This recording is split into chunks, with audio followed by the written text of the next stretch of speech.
Un centinela, el centinela del misterio. Carlos, Buenas noches. ¿quién nos iba a decir a ti y a mí que íbamos a encontrarnos cuánto tiempo después? 33 años. 33 añitos hace que este señor y yo coincidimos en televisión española era, en el programa de Hermida. El programa de Hermida. Madre Yo estaba enchufado en informativos. ¿Tú estabas enchufado? En informativos enchufado. Pero enchufe de los de la época rodillo socialista, Sí. en toda regla.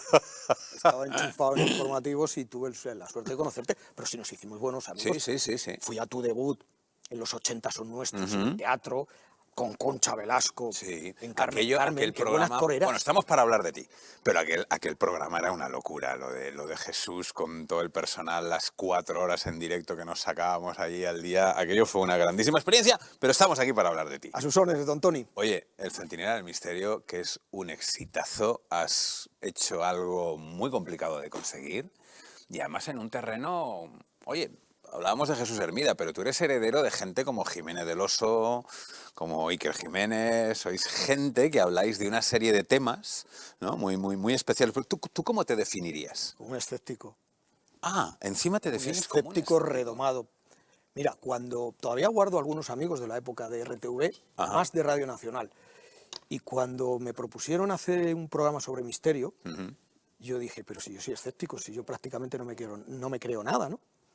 Y me dijeron, algunos me dijeron, vas a fracasar, claro, porque hay que contar las cosas con convencimiento. Y sin embargo otros me dijeron, no, ese va a ser tu éxito. Ese va a ser el secreto, ¿no? El que no te cuelen cualquier cosa. Y no se equivocaron. Me han colado muy poquitas cosas, ¿eh? Algunas me las han colado, otras me he dejado y otras han sido sin vaselina.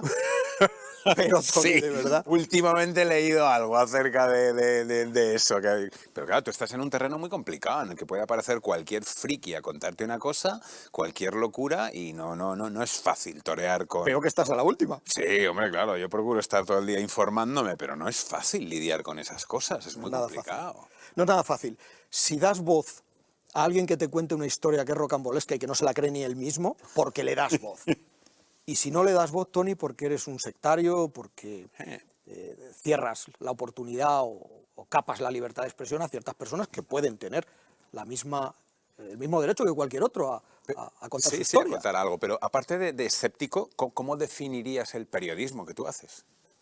Complicado. ¿No? Sí, es un periodismo... Porque yo lo pensaba al escribir y digo, ¿cómo le presento? ¿Qué digo? Pues es que... Periodismo del misterio, periodismo... Porque hay otros que podían empezar a pensar esotérico, que no es Fastidio. para nada. Ya, pero por eso yo estaba Bueno. quitando todo eso y diciendo, bueno, entonces, ¿con qué me quedo? Pues mira, quédate con que el Centinela del Misterio se llama el Centinela del Misterio porque el Centinela del Misterio, la crónica negra, la historia Sí. y el esoterismo Sí. o lo paranormal quedaba un título muy largo. Sí. Entonces decidimos que fuera el Centinela del Acortarlo Misterio, un Tony. poquito. Claro, porque si nos vamos a la RAE y vemos lo que significa la palabra misterio, pues Tiene engloba todo eso y muchísimas todas más esas cosas. acepciones. Pero el Centinela del Misterio nació desde el escepticismo y nació un poco para lavar la cara a esas vacas sagradas que se pensaban que éramos tontos. Yo soy un admirador, es que has nombrado dos justo, que son de los pocos que admiro. Uno es don Fernando Jiménez del Oso. Es que yo lo recuerdo de mi niñez, ¿Te y era acuerdas? como verle con esa pose tan especial que tenía, con esa manera de hablar, con ese tono con el que él introducía los temas. Con ¿no? esa sensatez. Sí, lo era. Con Era esa un tipo muy sensatez. serio, sí. Y Iker Jiménez. O sea, yo he hecho tanto de menos. Milenio 3, el famoso Milenio 3 de la cadena SER, no te puedes hacer una idea cuánto lo he hecho de menos. Y eso que lo que hace, lo que está haciendo, tiene un mérito. En este sector, tiene un mérito. Que hay incluso le he magufos, visto a que hay gente Iker que viene a luego servirse. hacer giras en teatros y ver unas colas en los teatros que decías, qué barbaridad, lo que ha conseguido este hombre, ¿no? Qué gente. Y sabes cómo empezó, ¿no?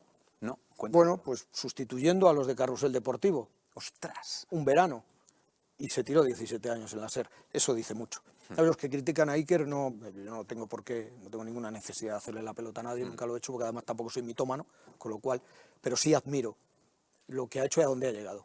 y tiene todo, absolutamente todo mi respeto. Yo tuve la suerte de conocerlo, ¿eh? Recuerdo una noche en Ibiza cenando con él y con Juan Luis Cano, que es buen amigo suyo, y la verdad es que tanto él como su mujer me parecieron dos personas extraordinarias y que vivían todo aquello que nos contaban, porque sois gente que lo vive y que vive en este mundo y que está continuamente hablando de este tipo de cosas y que me lo transmitían con unas ganas, ¿no? Con una intensidad que a mí me impactó.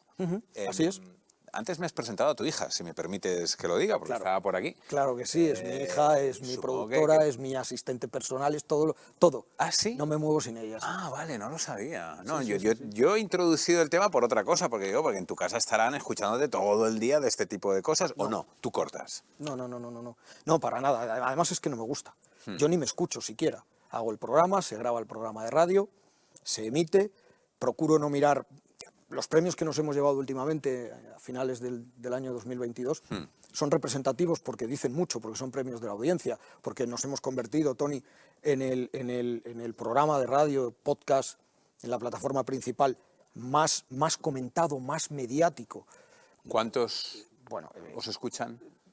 Bueno, en depende del en programa. iVoox era, Por ¿no? ejemplo, tenemos el honor de, con un programa sobre Alcácer, llegar a ser el segundo podcast más escuchado de la historia. Wow, de la historia, ¿qué me estás contando? Qué barbaridad. Con el- Antes hablábamos de cifras y hablabas en iVoox solo 160 y tantos mil Sí, personas. el Centinela del Misterio en iVoox solo 163.000 suscriptores, y luego depende del tema. Tony, hay gente que le interesa muchísimo la parapsicología, Claro, hay gente luego que le gusta dependiendo más del la tema que toques. criminología, y hay gente que le gusta más una conspiración más que un tonto un lápiz. Claro, ahora Perdón, hablaremos no de sé eso. si ahora se puede decir lo de tonto un lápiz y es peyorativo Sí, con tanto con mensaje el lápiz estúpido. o con el tonto. Con las dos cosas. Con las Antes dos hablábamos de que tú y yo nos conocimos hace 30 y tantos años 33. allá en el Pirulí. En que el era Pirulí, donde en Torre España. trabajábamos. ¿Cuándo te adentras en este mundo del misterio? En el año 2016, hace nada. Hace ¿Y nada, Tony. ¿Por qué? Si cuando ocurre si lo de Televisión Española, es que lo he dicho bien claro, fue un enchufismo en toda regla, ha pasado tiempo, ya, podemos decirlo así de claro, y cuando pasa lo que pasa en Televisión Española y los cargos que estaban puestos allí, pues cesan a Pilar Miró, la directora Ah, general, me acuerdo mucho de Pilar. pues todos los que estábamos allí, Fuera. pues prácticamente fuera, y más los que veníamos ¿Y enchufados. entonces en este entras caso. en el mundo de la radio? No, yo directamente me pongo a trabajar, busco un trabajo en el mundo de la sanidad ambiental, me saco mi título de técnico superior en sanidad ambiental, monto mi propia empresa y hasta el 2016, que me aburría como una ostra porque la empresa va bien, la empresa va bien, la empresa va sola, Tony, es más estorbo. ¿Y ahora que yo qué estorbo. hago? ¿Yo qué hago? ¿Y ahora yo qué hago? Joder, pues ya con la edad que tenía, pues en el 2016 yo tenía ya 47 años. Digo, pues ahora qué hago, joder, pues tío, si la montaña no viene a Mahoma, pues va la montaña más al revés, o como se diga, Sí, ¿no? da igual. ¿Y qué hice? Pues montar mi propia productora y crear una serie de programas. Pues, curiosamente, un exitazo el Centinela del Misterio. Pero Un en exitazo. esa época tú ya estabas preocupado por estos temas, los seguías especialmente. Pues sí, porque a mí me saltaban todas las alarmas cuando escuchaba ciertas cosas que sabía perfectamente que eran fraude, que nos estaban tomando el pelo, como el último caso Humo, que ha hecho una serie Movistar que es un auténtico desastre y una auténtica cutrería. ¿Cuál es ese caso Humo? El caso Humo, ¿no te acuerdas? Año 66, me parece, en Madrid, en Aluche. Yo tenía un año. Dos sinvergüenzas que se inventan que ha habido un ovni y que ha llegado un ovni a la zona de los castillos de San José de Valderas, a esa zona, ¿no? Y se sabe que eso fue mentira, que no existió, que un tal José Luis Jordán Peña se lo sacó de la chistera y lo que quiso fue dar notoriedad. Bueno, pues resulta que ahora, con el paso del tiempo, un tal Manuel Carballal, al que adoro y que es colaborador mío, un tal Manuel Carballal, en esa época, descubre la superchería, descubre el fraude, que aquello todo fue un montaje para ganar dinero, entre otras cosas mucho más graves, y bueno, el instigador de todo, José Luis Jordán Peña, reconoce que eso fue un fraude, y con el paso del tiempo, cuando ya casi todo está cerrado, y Humo simplemente es un vestigio de 4 farsantes, pues resulta que así, por arte de virlo, que Movistar se saca una serie más falsa que un billete de 3 euros, más mala que un dolor, porque además, porque además ya de por sí, cuando tú ves la carátula de la serie y ves un botijo con ojos de extraterrestre o con ojos de marciano, ya no da seriedad. Es como la película Platillos Volantes. Es una tomadura de pelo. Y no nos olvidemos que con humo muere gente, ¿eh? Hablas de algo también que tiene que ver con las conspiraciones. Hoy en día se hablan mucho de temas y hay muchos personajes a los que se refiere la gente siempre como algo peyorativo de los conspiranoicos, ¿no? ¿Cuáles crees tú que son las grandes conspiraciones de las que te gustaría hacer un programa o de las que has hecho un programa o de las que te gustaría averiguar la realidad? El 11 de septiembre. ¿El 11 de septiembre? De hecho, nosotros hemos hecho 2 programas sobre el 11 de septiembre y uno de ellos está premiado por una productora muy importante de Nueva York. La emisora se llama Mega FM y está premiado. Para mí es una conspiración en toda regla, pero hay muchas más. ¿Cuáles más? Pues mira, la muerte de Kennedy. Es otro tema, es una conspiración absoluta. Yo creo que en mi opinión, el 11S es un atentado de falsa bandera y también, en mi opinión, por supuesto, la muerte de Kennedy para mí es un magnicidio de Estado, desde de las propias cloacas, y yo apuntaría directamente al vicepresidente. ¿Y aquí en España? Bueno, aquí en España hay una que me vuelve. ¿Cuál? Hay una que me vuelve. Pues por ejemplo, sin ir más lejos, otro 11, pero en este caso el M. Y hay una que es brutal, que no por menos conocida es menos importante. El incendio del Hotel Corona de Aragón. Ah, vale, creí que ibas a hablar del incendio del Windsor. Del Windsor, que fue también algo... yo creo que todos nos quedamos un poco de... A ver, ¿qué ha pasado aquí, no? Mira, vamos por incendios, el del Corona de Aragón supera con creces al Windsor. ¿Sí? Sí, el Hotel Corona de Aragón, primero, no fue un accidente. En ese hotel, el día que sale ardiendo, estaba media familia Franco, es año 79, creo recordar, estaba media familia Franco y se estaban entregando los despachos de la Academia Militar de Zaragoza.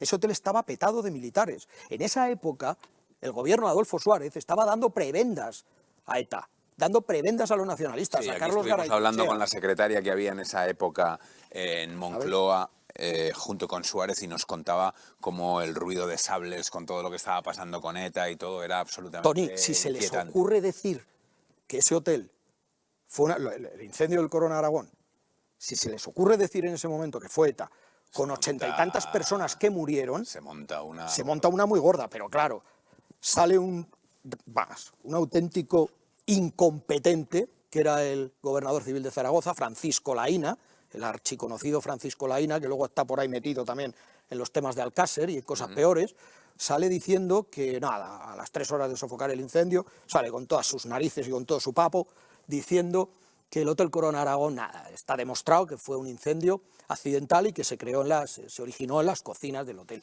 Falso. Es que no podías haber esperado.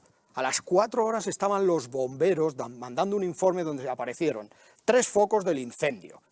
Apareció Napal, que es un acelerante. Y, joder, por favor. ¿Y el Windsor? Joder. Yo recuerdo el día en Madrid de ir por la Castellana y lejos de aquello y ver eso y no dar crédito. ¿Cómo se puede quemar un bicho como ese? Recuerdo las imágenes de gente dentro como recogiendo documentos o no sé qué. Sí. A ver, Tony, échale un par y tráete al expresidente del BBVA. Ah, sí. Ese sabe muchísimo. ¿Por qué? Por eso fue uno de los principales beneficiarios de que se quemara el Windsor, entre otros. Pero yo te voy a decir una cosa. El Windsor nadie se cree que se incendió por arte de birloque. Nadie se cree que fue un accidente. Nadie se cree. Van a culpar a la única señorita de Deloitte que estaba ese día en el edificio trabajando por una La colilla. pobre. Venga, por favor, eso no se lo cree ni el tato. Lo que me acabas de decir de los dos, que había unas plantas más abajo del incendio. Mira, yo tengo la suerte de conocer y de ser amigo del último bombero que salió del Windsor. El que dijo, esto se quema, esto no lo vamos a poder apagar. Así es que vámonos, que nos la estamos jugando. Sí. Aparte la que se encontraron ahí en Deloitte, Esto es de traca. Mira, por partes. Cuando los bomberos llegan, el Windsor era un edificio ya muy antiguo, estaba en rehabilitación, sobre todo con temas contra incendio, ¿no? Y cuando llegan los bomberos, los techos se le caían encima. Vamos a ver, un rascacielos de estas características, los primeros que tienen que tener los planos son los bomberos. No los tenían. En Nueva York es obligatorio. Cuando ellos entraron, tenían unos planos de lo que eran las plantas diáfanas que tenía alquiladas Deloitte, la famosa empresa de auditoría Deloitte. Bien, Nada correspondía. ¿Por qué? Pues mira, el Windsor apagaba la calefacción los viernes a las 8 de la noche y la encendía los lunes a las 8 de la mañana. Pero había mucha gente que se quedaba trabajando allí los fines de semana. Si no había calefacción, en verano eso era un asador y en invierno, perdón por el símil, y en invierno era un auténtico iglú. ¿Qué ocurre? Que empezaron a calentarse como... Tanto Deloitte como todas las empresas que tenían plantas alquiladas en Windsor, pues hicieron lo que les dio la gana en sus plantas. Tabicar, poner equipos de aire acondicionado y equipos de calefacción individuales sin estar en plano y sin nada. Con lo cual se encontraron tabiques, se encontraron pladures, se encontraron, bueno, moquetas. ¿Y aquellos que aparecían por ahí después de que se fueron los bomberos? Pues ahí voy. Aquello se convirtió en una auténtica tea porque nadie sabía qué había ahí. Es que nadie sabía si había calefacción, si había aire acondicionado, si había... Nadie lo sabía. ¿Me vas a decir tú a mí que en las plantas donde más el incendio estaba más fuerte, más agresivo, podía haber 300, 400 grados? Y en las plantas donde se ven, que algunos tontos de ABA dijeron que eran los fantasmas del Windsor. Fantasmas, sí, menudos fantasmas, relacionados con algún organismo oficial. ¿Tú te crees que puede haber debajo de un incendio personas, cuando en esa planta concretamente podía haber más de 100 grados? Las personas que estaban en esa planta, Tony, tenían trajes inífugos, sabían lo que estaban haciendo, y te digo más, no eran bomberos porque este bombero que fue el último que salió del Windsor, porque es que no podían, se les había ido de las manos, lo dijo bien claro. Cuando nosotros tenemos una cuadrilla trabajando, en el momento en que decimos abandonamos el edificio porque no lo podemos apagar, hacemos recuento. Hicieron el recuento 2 veces. Estaban todos los bomberos. No eran bomberos, no eran trabajadores de... ¿Quién sería? ¿Qué estarían cogiendo? Pues está claro. Los que hicieron el butrón por la zona de Azca, con una cizalla, se metieron y trataron de rescatar los documentos que les interesaba rescatar, o viceversa, o de que se asegurarse que se quemaban los que se tenían que quemar. Y ahí Deloitte sabe mucho también, la Comisión del Mercado de Valores... ¿En qué investigación has empleado más tiempo, más energía? En el Windsor. ¿En el Windsor, precisamente? En el Windsor, en el Corona de Aragón, en Humo, en Belmez de la Moraleda, las caras de Belmez. Mira, yo respeto mucho las creencias, y con la Iglesia hemos topado, ¿vale? Pero las caras de Belmez son un fraude brutal y la gente las venera. Pero tiempo yo creo que el Corona de Aragón, el edificio Windsor me ha matado. Me ha matado. Y tengo una exclusiva que no puedo dar porque soy periodista. Te la vas a guardar para el programa. Me la tengo que guardar para el programa por respeto a una productora amiga mía. Pero si supieras... Lo respeto. Si supieras... ¿Y cuál fue el misterio más fácil de investigar? Porque también habrá alguna vez que dices, ostras, esto lo he encontrado rápido, ha sido fácil. Pues es que...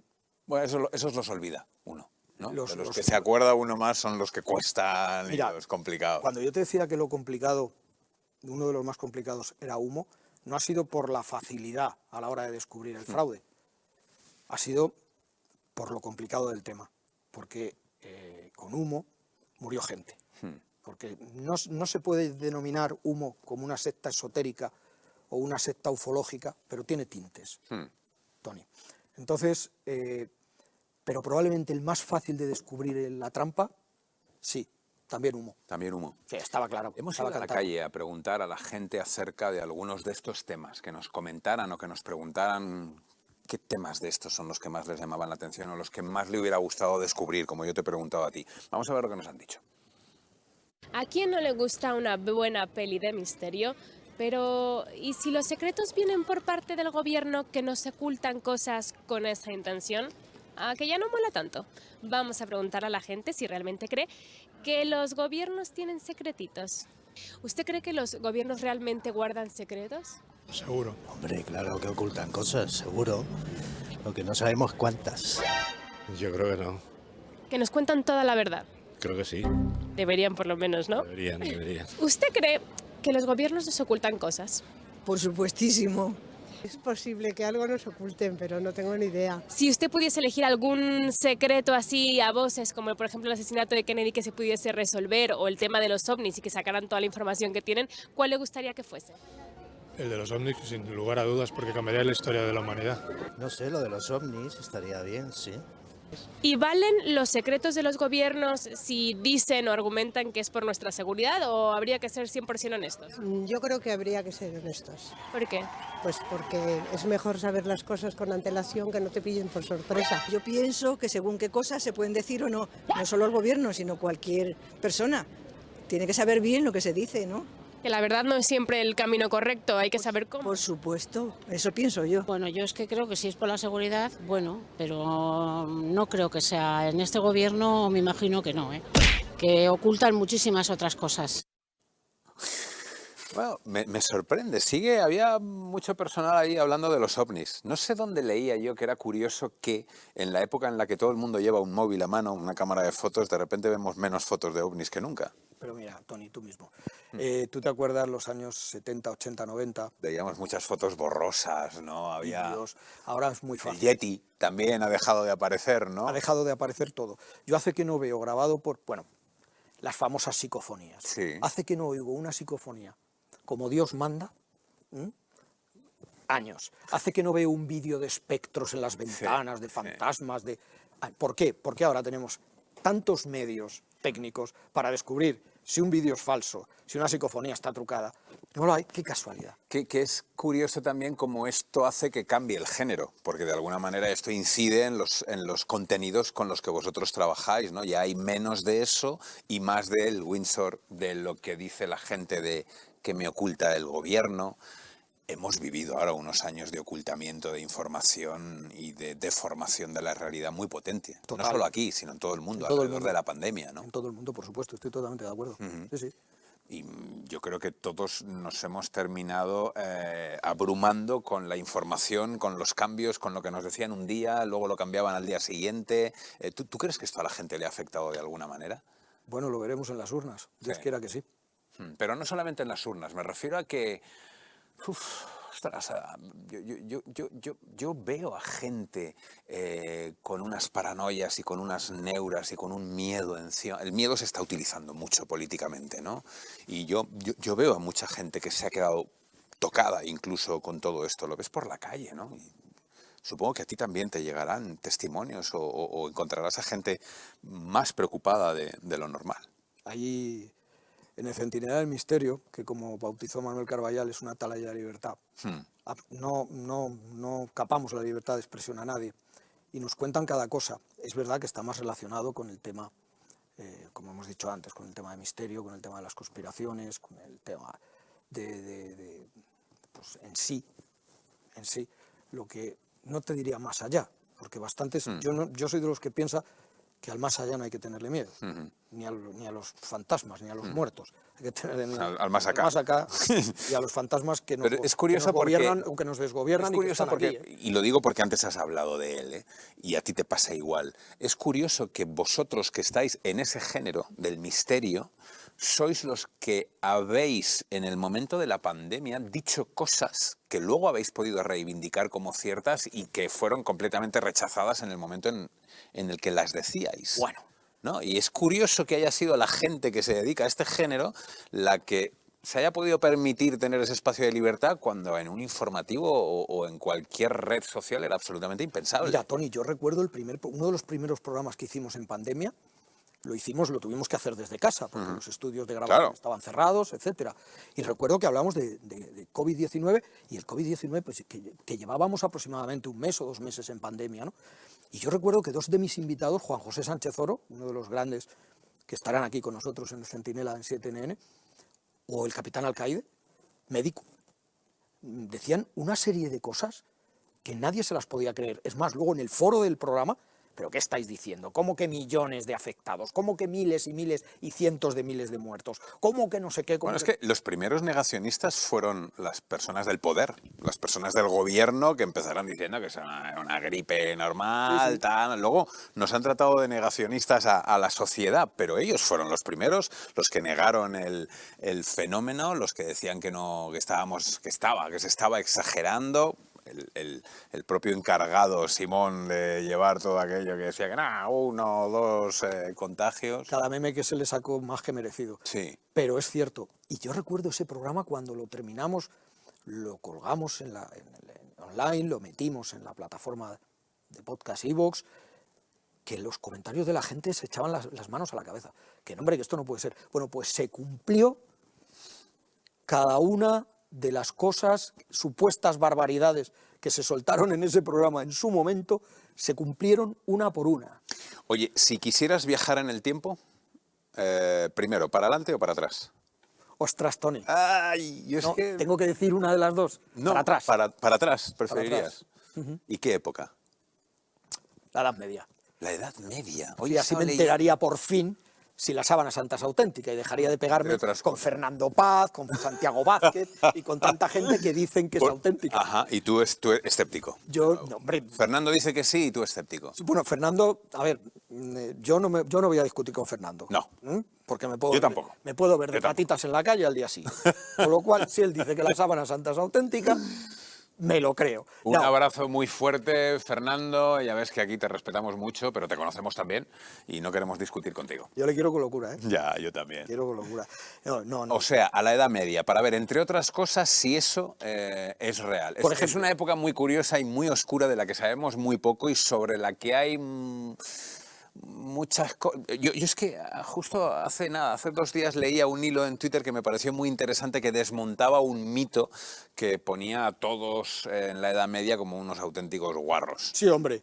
¿Sí? Sí, hombre. Y- Anda que no salieron de ahí. Oye, no tendrían medios, pero no eran tontos. No, para y te digo nada. más. Estoy convencido que en las pandemias, que había muchas pandemias en la Edad Media, los responsables en su momento las gestionaban mejor que se han gestionado aquí. que lo en pleno gestionaban 2020 aquí. o 2022. ¿eh? O sea, al pasado y a la Edad Media. Al pasado y a la Edad Media. Ningún otro momento especial. Bueno, a lo mejor al futuro, pero... ¿Me dejas elegir? A ver, la película, yo soy un friki. ¿Cuál? De Back to the Future, de Regreso al Futuro, de la trilogía. qué mono. Soy un puñetero friki. De hecho, mi estudio de radio está decorado de Está Marty decorado con McFly, todo, de eso DeLorean sí. y de todo, ¿no? Qué Soy grande un friki. pareja esa, Sí, la sí, de sí, los sí. dos, qué Entonces sí buena. me gustaría ver una maldad. Sí me gustaría ir un poquito al futuro. No mucho, ¿eh? Porque los fantasmas atacan al jefe. ¿Te acuerdas de la película Sí, esa? sí, sí. Bueno, la novela de Dickens, Sí. Cuentos de Navidad. Ahí ya tanto no. No quiero que me martiricen. Pero ver un poco de todas las cosas que he hecho Sí, mal. ver un... Pero, Tony, ver a dónde vamos a parar. Como Pero decía eso que Marco Antonio pasaba Solís. en Regreso, eso de él, de poder ver en aquella fantástica película a los padres y tal. ¿A que mola? Eso molaba mucho. Eso. O verte a ti incluso O ya verte con a ti 70 ya mayor, esa...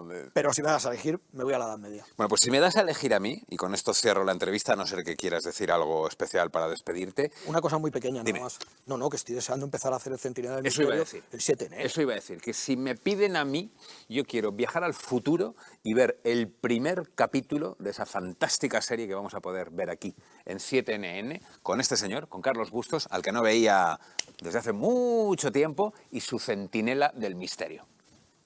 Gracias.